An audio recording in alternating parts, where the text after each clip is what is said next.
주민은 아닌 것으로 파악됐습니다. 경찰 조사에서는 현실에 불만이 있어서 범행을 저질렀다고 진술했습니다. 줄게. 법원은 보조와 등록물을 공유한다며 A씨에 대한 구속영장을 발부했습니다. 경찰은 휴대전화 포렌식 등을 바탕으로 자세한 사건 경위를 조사하고 있습니다. 줄게. 섞어야지. 기저귀만 찬 채 주택가에서 울고 있던 3살 아이가 경찰의 도움을 받아 사이 엄마를 섞어야지. 이렇게 섞어야지. 지난달 21일 밤 10시 서구 가장동에 기저귀만 찬 채 울고 있는 아이가 있다는 신고를 받고 현장에 출동했습니다. 경찰은 아이가 지목하는 집에 한번 두드렸지만 아무도 없었고 아이 지문도 등록돼 있지 않아 보호자를 찾기 힘든 상태였다고 밝혔습니다. 하지만 아이가 발견된 장소 인근에 있던 쓰레기 더미에서 전화번호가 적힌 택배 용지를 발견했고 건물주와 연락이 닿아 아이가 2시간 만에 엄마와 만날 수 있었다고 설명했습니다. 엄마는 아이를 재운 뒤 잠시 외출했던 것으로 파악됐습니다. 지난 주말 경기 하남에서 28명의 온열 질환자가 발생한 야간 마라톤 대회에 대해 경찰이 수사에 착수했습니다. 경찰 관계자는 수사 상황을 갖춰 적절한 안전 대책을 살펴볼 필요하다고 설명했습니다. 다툼했던 이웃집 현관문 앞에 악정을 부려 다치게 한 여성이 경찰에 입건됐습니다. 30대 여성 A씨는 지난 14일 새벽 1시쯤 경기 포항시 오덕동에 있는 아파트에서 자신과 다툰 30대 남성 B씨의 집 현관문 앞에 악정 10여 개를 뿌려 전치 2주의 상해를 입힌 혐의가 있습니다. 그 전날 B씨는 A씨가 자신의 집 근처에서 소음을 유발한다며 항의했고 이 과정에서 양측이 다툰 것으로 조사됐습니다. 최근 코로나19가 다시 확산하는 가운데 보건당국은 다음 주쯤 절정에 이른 뒤 점차 사그라들 것으로 전망했습니다. 현재 유행하는 새로운 변이 바이러스에 대응하기 위해 오는 10월부터 백신 접종에 나설 예정입니다. 김주영 기자. 코로나19 입원 환자가 한 달 사이 9배 가까이 늘 정도로 최근 코로나 확진자가 급증 추세입니다. 질병관리청은 이달 말인 다음 주쯤 유행이 정점에 도달하고 규모는 35만 명 정도가 될 것으로 예상했습니다. 올해 여름철 유행은 8월 말 정점에 도달할 것으로 보이고 유행 규모는 작년과 유사할 것으로 전망됩니다. 이따 질병청은 환자 급증으로 예상보다 빠르게 추진됐던 코로나19 치료제 확보에 힘을 쏟고 있습니다. 앞서 확보한 예비비를 바탕으로 다음 주 초 치료제 17만 7천 명분을 도입해 배포하기로 했습니다. 또 진단을 위한 자가검사 키트도 제조업체들이 이달 안에 500만 개 이상 생산할 계획으로 파악됐다며 지속적인 공급에 나설 것이라고 밝혔습니다. 추가 감염을 줄이기 위한 백신 접종 계획도 마련했습니다. 현재 유행하고 있는 변이 바이러스에 효과적인 백신을 도입하고 오는 10월부터 접종한다는 방침입니다. 65세 이상 어르신 등 고위험군은 무료 접종입니다. 10월에는 24, 25년 절기 코로나19와 인플루엔자 동시 예방 접종을 실시할 예정으로 고위험군에 해당하는 65세 이상 어르신, 면역 저하자, 감염 중증 입소자 대상으로 무료 접종을 실시할 계획입니다.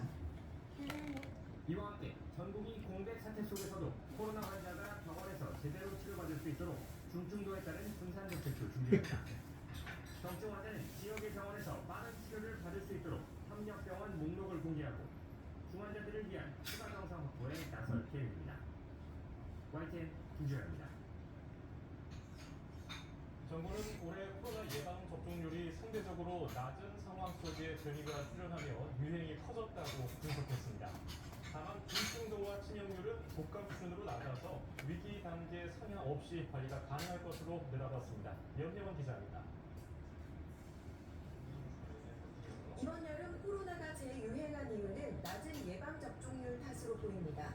지난 겨울 큰 유행이 없었던 까닭에 65세 이상 노년층 접종률은 41.3%까지 떨어졌습니다. 면역력이 낮은 상황 속에 KP3라는 새로운 변이가 출현하며 감염자가 크게 늘었고 휴가철을 맞아 이동량이 늘었던 것도 재유행을 부채질했습니다. 다행인 점은 KP3 변이의 중증도와 치명률이 계절 독감처럼 낮은 수준이라는 겁니다. 지난 4년 동안 코로나 누적 치명률은 0.1% 정도고 지난해부터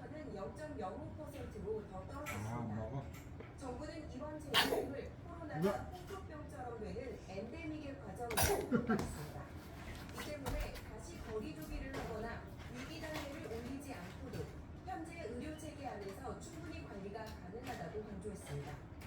이번 여름철 유행으로 다시 거리두기를 하거나 위기 단계를 올리면서 개인량의 것이 아니고 현행 의료 체계 내에서 관리 가능하다고 판단하고 있습니다. 이거 닦아요. 치명률이 낮다고는 하지만 고령층은 더러, 관리가 더러. 필요합니다. 60세 이상부터 치명률이 상승하고 특히 80세 밥 이상에서는 먹어야지. 급격히 높아지고 있기 때문입니다. 정부는 요양병원에 대한 방역을 그래. 강화하고 환자 발생 밥 시기부터 먹어야지. 집중 관리하고 있다고 설명했습니다. 방역 당국은 기본적인 예방 수칙 준수와 함께 사람이 많고 밀폐된 실내에서는 마스크를 착용해 달라고 당부했습니다. YTN 염혜원입니다. 네? 임신부가 없어? 응급실을 찾지 못해 헤매다가 밥이죠. 출산한 밥이죠. 사실이 뒤늦게 밥 알려졌습니다. 먹어야지.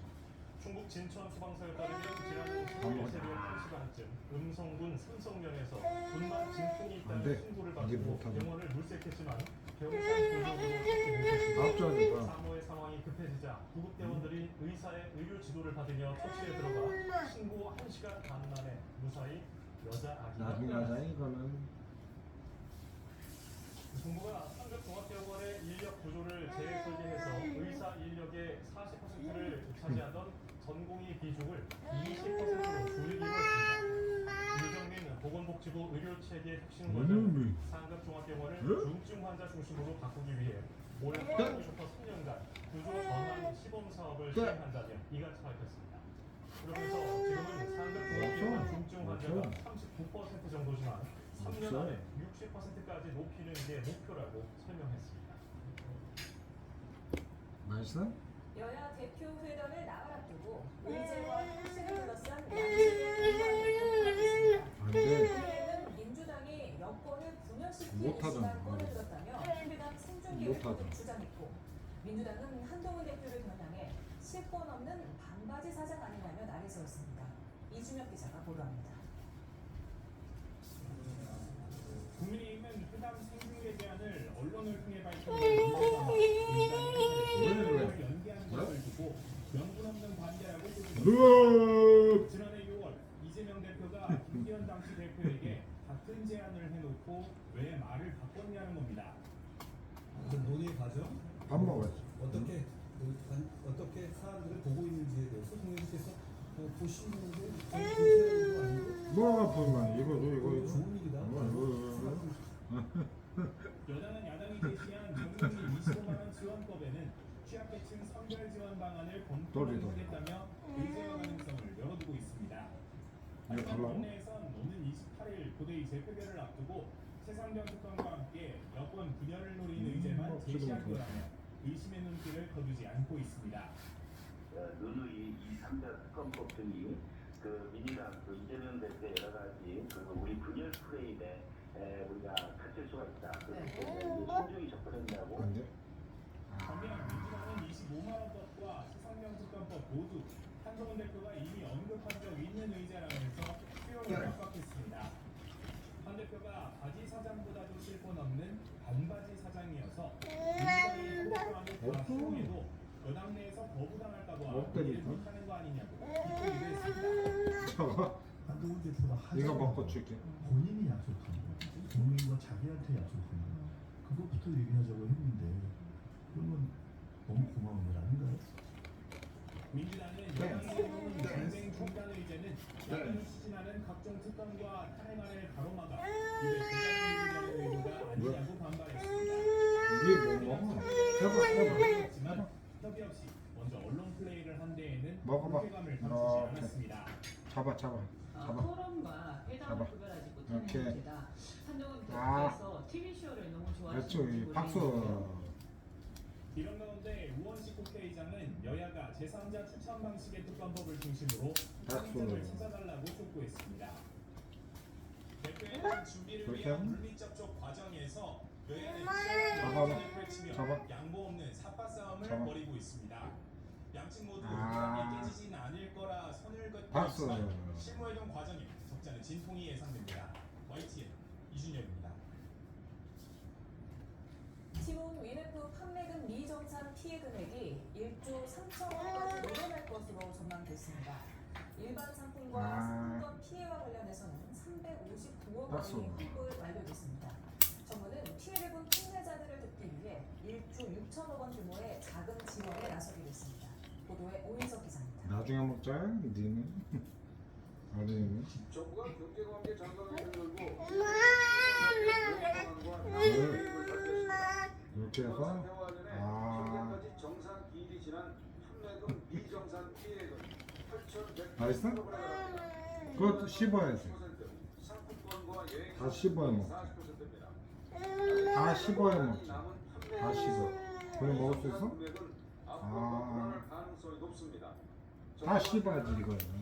다 씹어야지. 판매액까지 모두 합치면 최종 미정산 피해 금액은 1조 3천억 원까지 늘어날 것으로 전망했습니다. 또 먹을까? 피해를 본 판매자를 돕기 위해 1조 6천억 원 규모의 자금 지원에 나서기로 했습니다. 지난 7일 대출 발표때보다 4,300억 원이 확대됐습니다. 소상공인 시장진흥공단과 씹으면 중소벤처기업 진흥공단이 1,700억 원 소상공인 자금을 각각 투입해 대출을 진행 중입니다. 신용보증기금과 기금으로 3천억을 투입해 판매자 금융 지원에 착수했고 16개 그냥 또 씹어야지. 씹어야 또. 아이 봐. 아이 봐.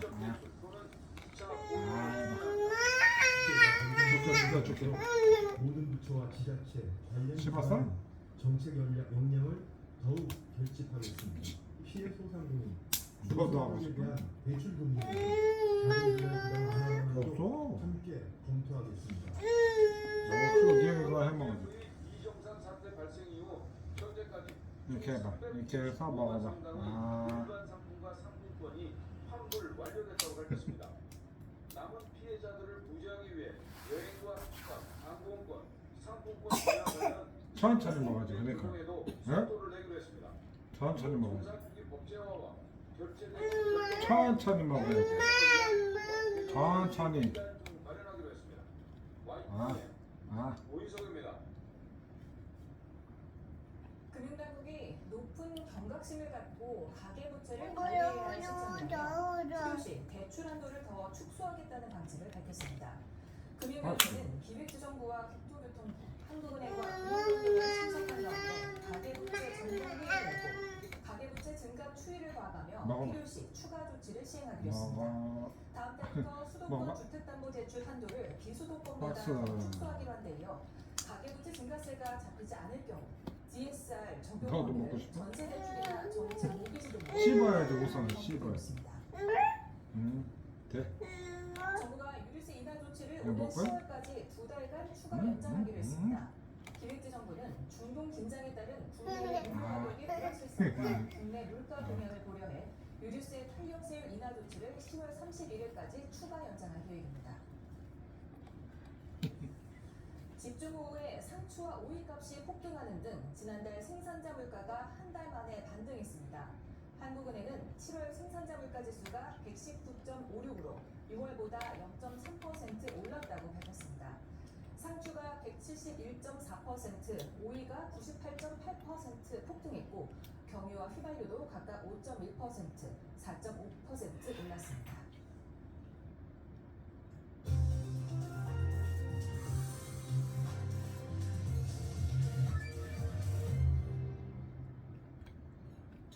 최근 서울 수도권의 집값이 오르면서 2분기 주택담보대출이 크게 늘었습니다.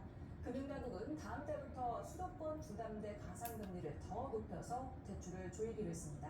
이런 가운데 내일은 한국은행 금통위가 다음 날에는 잭슨홀 미팅이 열릴 예정인데요. 금리에 대한 힌트가 나올지 관심이 모이고 있습니다. 주요 경제 이슈를 김광석 한양대 겸임교수와 짚어봅니다. 어서 오십시오. 네, 안녕하세요.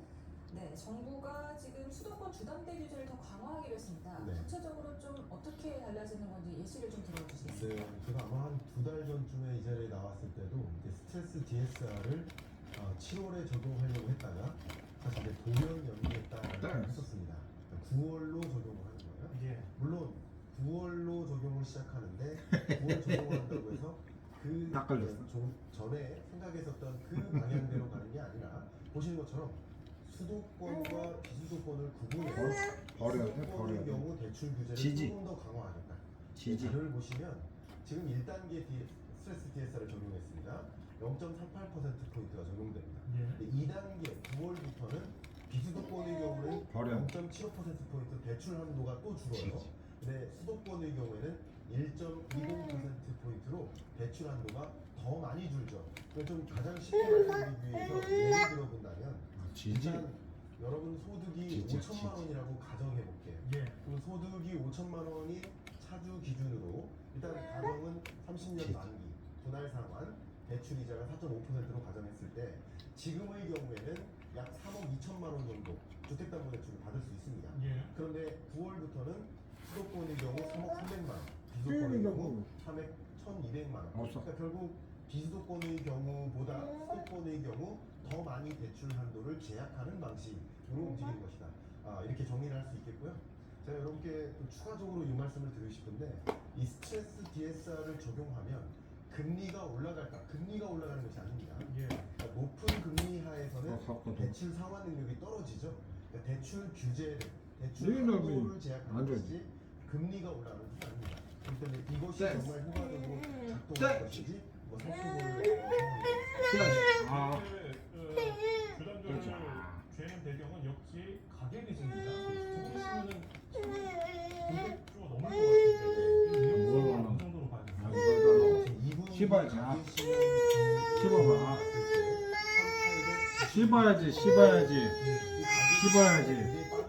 씹어야지 되지. 여기서 또 주목할 것 씹어. 그래프를 제가 잠깐 설명드릴게요. 씹어야지, 씹어야. 일부가 판매 신용이에요.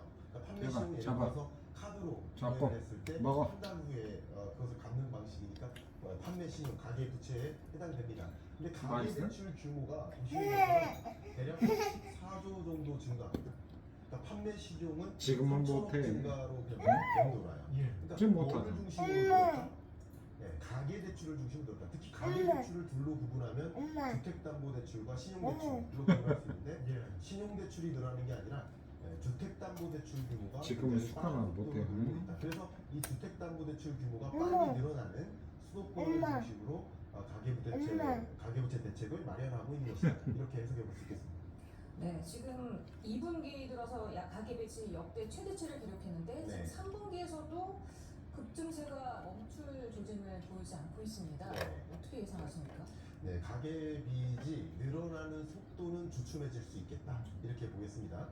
그러니까 가계부채 규모를 1인당 가구당 가계부채 규모를 한도를 조정하는 그런 방향이기 때문에 당연히 가계부채의 증가 속도는 주춤해질 수 있겠다. 그러나 가계부채가 늘어나는 이 방향성은 유지될 수 있겠다.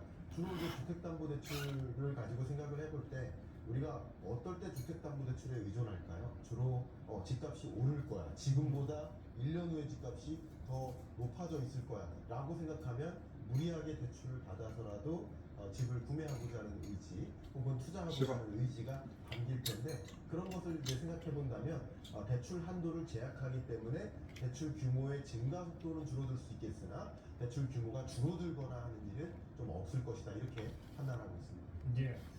지금 주담대 금리가 올라도 가계대출은 늘고 이런 이제 악순환이 계속되고 있는데 네. 그중에도 가계부채가 꺾이지 않으면은 이제 DSR을 정책대출 그리고 전세대출까지 이제 확대 적용하는 그런 네. 방안을 이제 검토하고 있습니다. 필요성에 대해서는 어떻게 보세요? 네, 어쨌든 가계부채 규모가 너무 과도하게 늘어나면 소득은 정체되어 있는데 부채에 의존해서만 이 세계 경제가 이렇게 흘러가는 구조라고 한다면 결국 그 빚을 소득으로 갚을 수 없는 상황에 놓일 수가 있겠죠. 예. 네, 그렇게 되면 결국 이 금융부실로 이어지고 그게 뭐 더 걷잡을 수 없이 커지면 금융위기 상태라고 볼 수 있는 거예요. 그러니까 그런 것을 막기 위해서 주택담보대출 한도를 좀 제약하는 이런 정책도 도입하지만 나아가서 뭐 신용대출이라든가 그 밖에 나머지 대출에 대해서 그리고 이제 대출을 받는 것도 은행도 1금융권 은행도 있지만 2금융권이라든가 한도나 대상을 더 많이 이렇게 적용을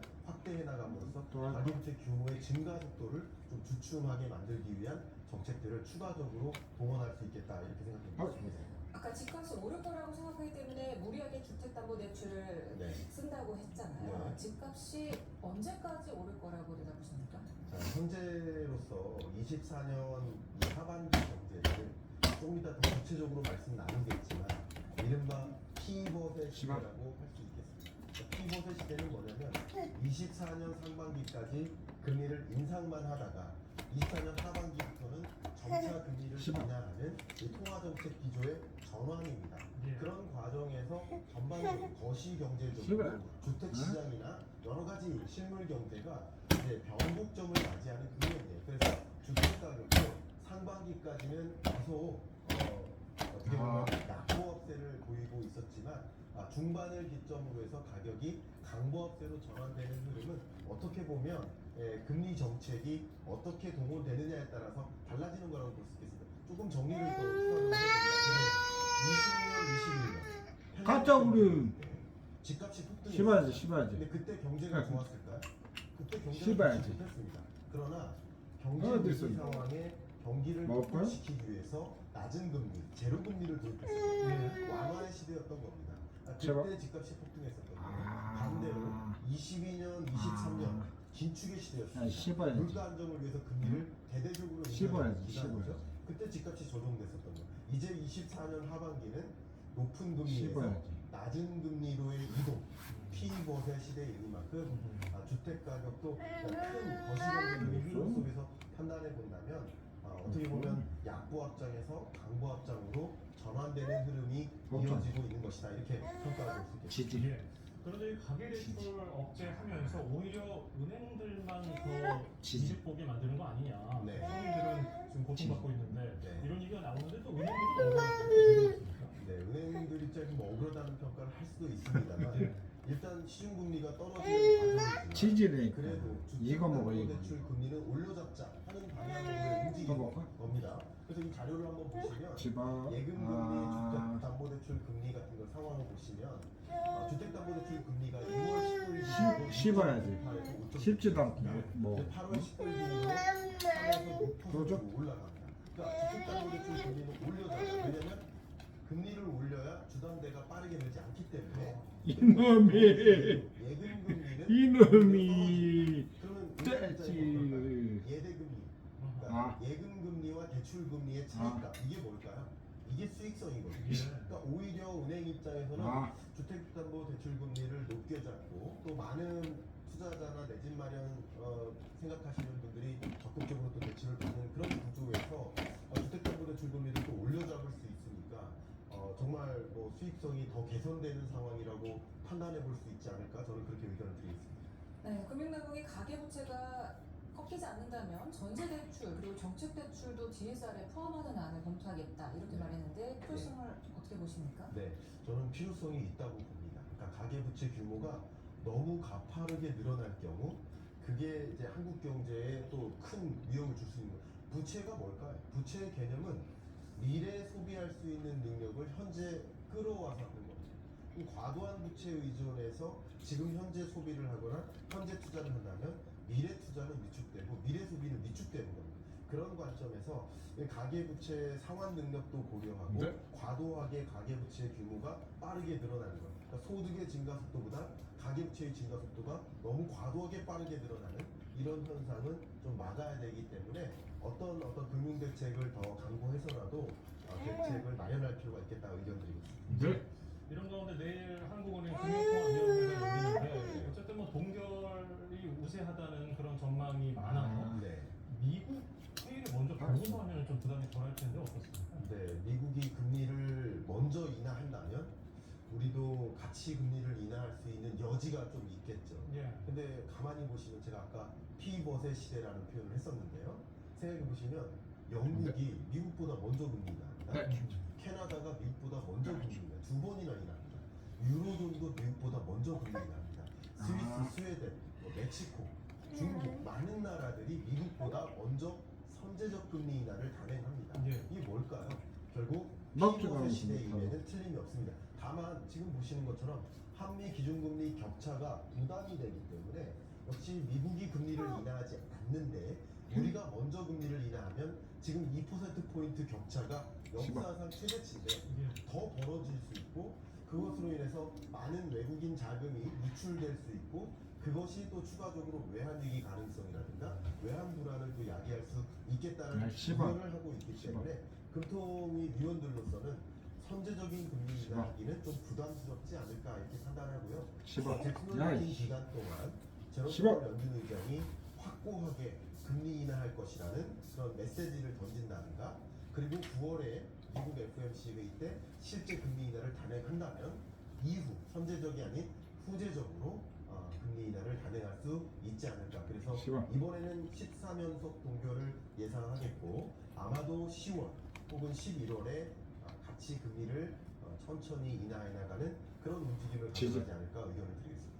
네, 물론 현지 시간으로 23일에 파월 의장이 아무튼 말하느냐에 따라서 또 달라지긴 하겠지만 일단 시장 분위기는 그러니까 밥을 먹고 먹어야 기존 되는. 사실이다.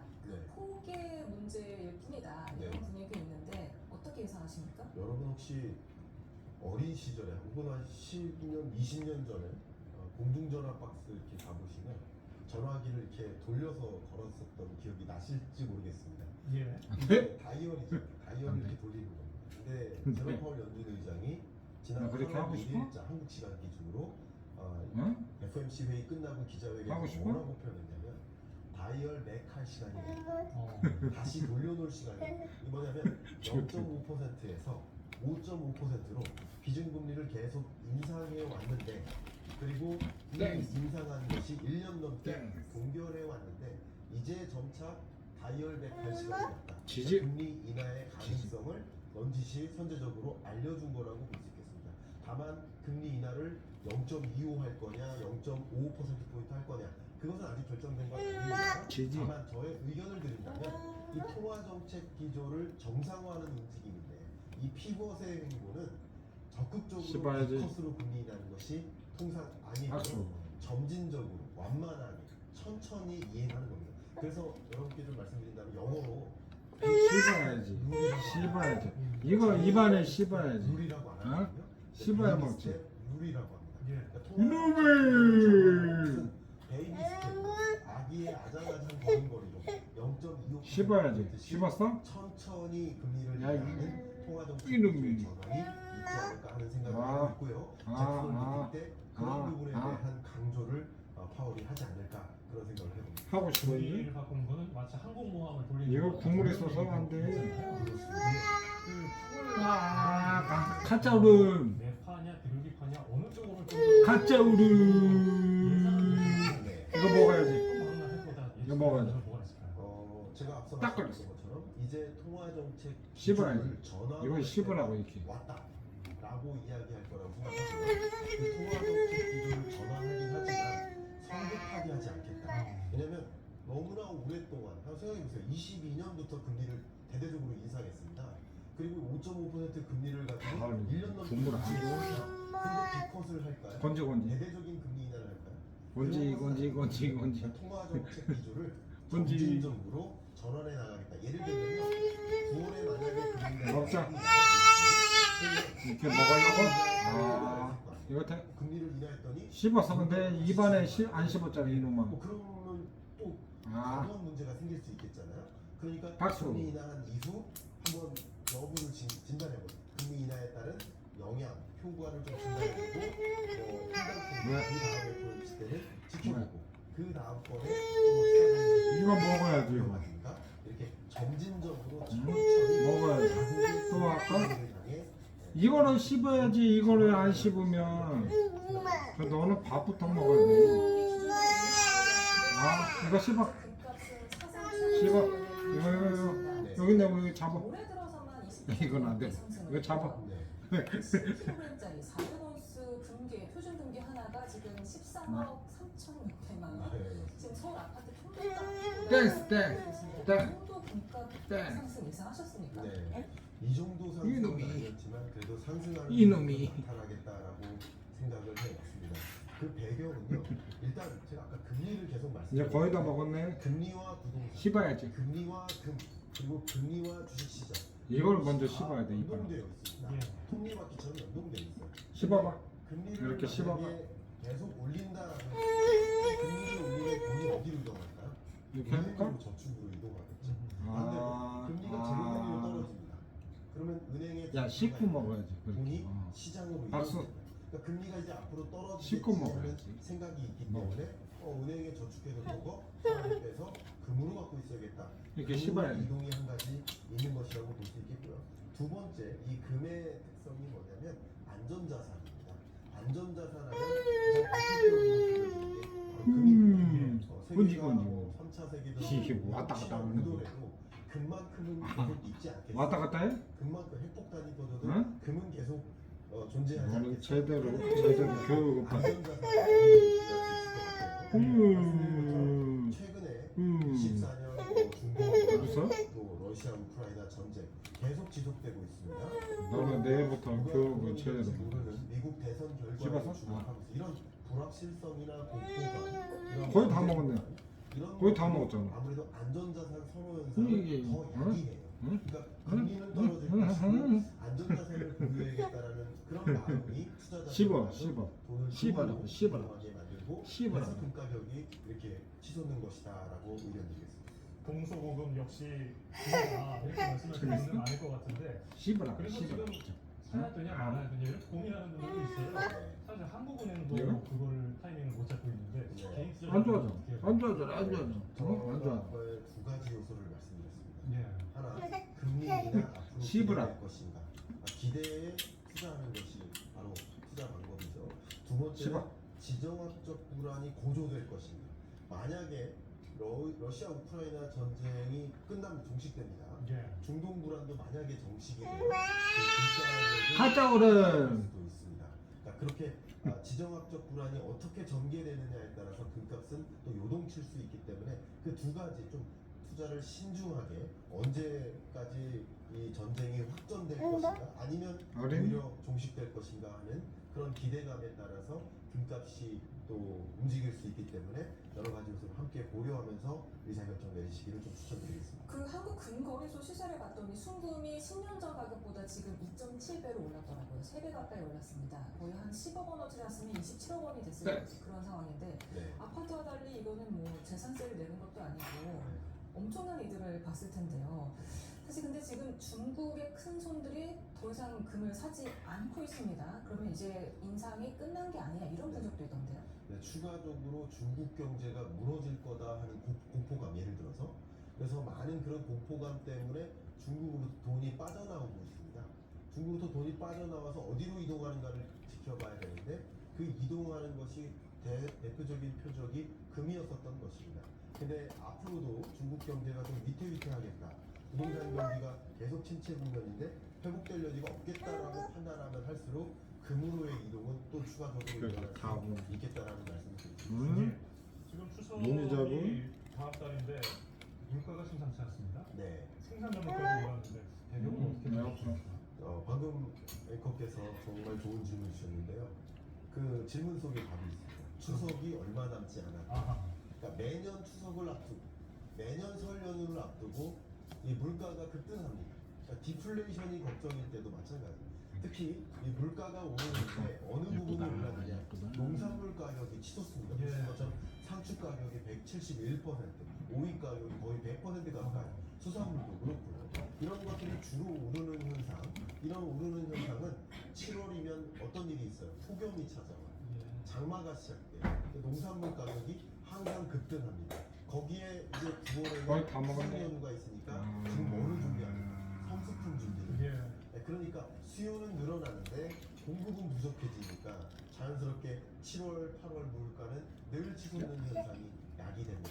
아마 내년 이맘때 이 자리에 제가 또 온다면 또 같은 답변을 들을 겁니다. 그만큼 내년 7월, 8월 이 농산물 가격, 수산물 가격을 중심으로 이 기후 문제로 인해서 급등하는 현상이 야기되고 추석 연휴 또 얼마 있으면 이제 설 연휴가 있겠지만 설 연휴를 앞두고 지금 비슷한 일이 있습니다. 설 연휴 그러니까 직전에 밥을 먼저 먹어야 되는 거 맞지? 그리고 간식은 나중에 맞지? 거의 다 먹었네. 거의 다 먹었네. 설 연휴 중 이제 박수 수요는 또 늘어나요. 치겠네 이제. 항상 이런 연휴를 중심으로 너는 내일부터야. 한두 달 이게 농산물 제대로 가격이 시키네. 급등하는 현상이 야기됩니다. 그렇긴 한데 이거 먹지도 않으면서 자꾸 이렇게 하고 먹지도 않으면서 예, 이렇게 보니까 지금 정부가 먹지도 못해 두달더 연장을 했습니다. 물가 영향을 좀 세수가 주는 문제도 생기지 않을까 어떻게 보십니까?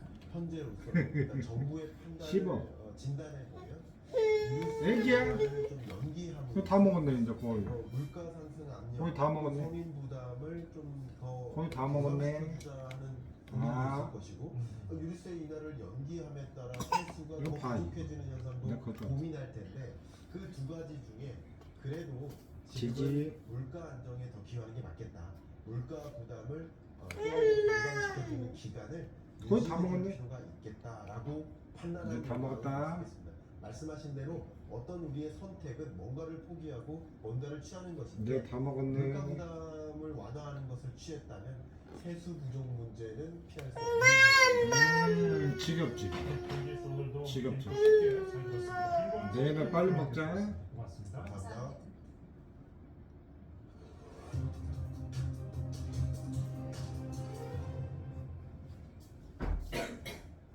미국 민주당 전당대회 둘째 날 해리스 부통령이 민주당 대선 후보로 공식 추인됐습니다. 찬조 연설에 나선 오바마 전 대통령은 이제 횃불은 넘겨졌다며 예뻐. 해리스 부통령에 대한 예쁘다. 전격적인 지지를 예쁘다. 선언했습니다. 예쁘다. 이광현 기자입니다. 그렇게 예쁘다 민주당 예쁘다 전당대회 예쁘다. 둘째 날 마지막으로 연단에 선 오바마 전 대통령. 당원과 의원들의 환호 속에서 이제 횃불은 해리스에게 넘겨졌다고 선언했습니다. The torch has been passed. Now it is up to all of us to fight for the America we believe in. And make no mistake, it will be a fight. 오바마 전 대통령은 37분간 이어진 연설에서 바이든 행정부의 업적을 강조하며 해리스에 대한 지지를 호소했습니다. 해리스에게 길을 열어준 바이든 대통령에겐 나라를 위해 개인의 야망을 내려놨다면서 특별히 감사를 표시했습니다. 반면 트럼프 전 대통령의 재선 도전은 영화의 속편에 비유하며 신랄하게 공격했습니다. We do not need 4 more years of bluster and bumbling and chaos. We have 시발지. seen that movie before, and we all know that the sequel is usually worse. 한때 해리스를 능가하는 당내 영향력으로 존재감을 뿜어냈던 미셸 오바마도 무대에 등장했습니다. 특히 해리스 모친이 했던 말에 박수. 인용하며 민주당의 거의 다 결정을 먹었다. 분위기를 한껏 띄웠습니다. 시바지. Kamala's mother told her, don't just sit around and complain, do something. So, if they lie about her, and they will, we've got to do something. 해리스의 남편인 더그 에모프도 무대에 올라 아내의 인간적인 면모를 적극 부각했습니다. 미국 전역에서 건지, 진행한 건지. 민주당 건지, 대선들은 건지. 호명 투표를 통해 해리스를 대선 사랑해. 후보로 공식 투인했습니다. 동학주의 위스콘신주에서 유세를 벌이던 해리스는 화상으로 전당대회 참여해 지겹지. 감사의 뜻을 나타냈습니다. 이거 잘 먹었네. 이 떼찌 여기네. 떼찌 잘 먹다가 떼찌. 아. YTN 이광현입니다. 아. 오늘 토요일 일본의 오염수 해양 방류 1년을 앞두고 정부는 지금까지 단 한 건도 안전기준치를 위반한 사례가 발견되지 않았다고 강조했습니다. 반면 환경단체 평가는 극명하게 엇갈렸습니다. 김대경 기자입니다. 지난해 8월 28일 전국민적 우려 속에 감염된 일본 후쿠시마 오염수 해양 방류. 우리 정부는 일본에 투명한 정보 공개를 요구하고 독자적 해양 감시 체계를 가동하겠다고 말했습니다. 일본 정부에 대해 앞으로 30여 년간 계속될 방류 과정에서도 투명하고 책임감 있게 정보를 공개하기를 기대하고 또 촉구합니다. 일본 열도의 지진이 잦아든 후에 이제 거의 다 먹었네. 거의 다 먹었네. 규모 5.1 지진이 발생하며 오염수 방류와 신고로 중단되기도 했습니다. 거의 다 먹었네. 거의 다 먹었네. 지난 1년여 동안 오염수 방류를 감시해온 정부는 다 먹었다. 4만 9천여 건의 검사를 박수. 완료했고 안전기준 취사는 단 한 건도 없었다고 강조했습니다. 수산물 소비 급감이나 사재기와 같이 큰 국민 우려가 없었고 산업 종사자들에 대한 악영향이 크지 않았던 것도 긍정적으로 평가했습니다. 다만 환경단체 평가는 크게 엇갈렸습니다. 시민단체는 후쿠시마 오염수 해양 수준이 천천히 국민의 생명과 안전을 최우선으로 하는 외교를 천천히 마셔. 촉구했습니다. 또 일본 환경부 자료에 따르면 오염수 방류지점 인근 어류의 삼중수소 농도가 그간의 10배로 뛰어올랐고 일본 측 자료 공개 역시 투명하지 못했다고 지적했습니다. 일본 정부는 후쿠시마 해양 오염수 해양 투기 중단하라! 정부도 성과를 강조하면서도 오염수 방류는 장기적 작업인 동시에 국민 건강과 안전에 직결되는 문제인 만큼 앞으로도 빈틈없이 감시를 이어나가겠다고 밝혔습니다. YTN 김대경입니다. 일본 전국 고교 야구 선수권 대회 고시에 무려 4,000개가 넘는 일본 고등학교 야구팀들에게는 다 먹었어? 범위 있는 대회입니다. 입에 닦을 수 있어? 교토 이렇게 국제부가 닦아봐, 이번 여름 입에다가. 고시엔에서 사상 첫 결승 진출을 이루는 쾌거를 이뤘습니다. 닦아봐. 김세호 특파원입니다. 박수. 잉크 이쁜지 사랑해요. 사랑해요. 빠이빠이.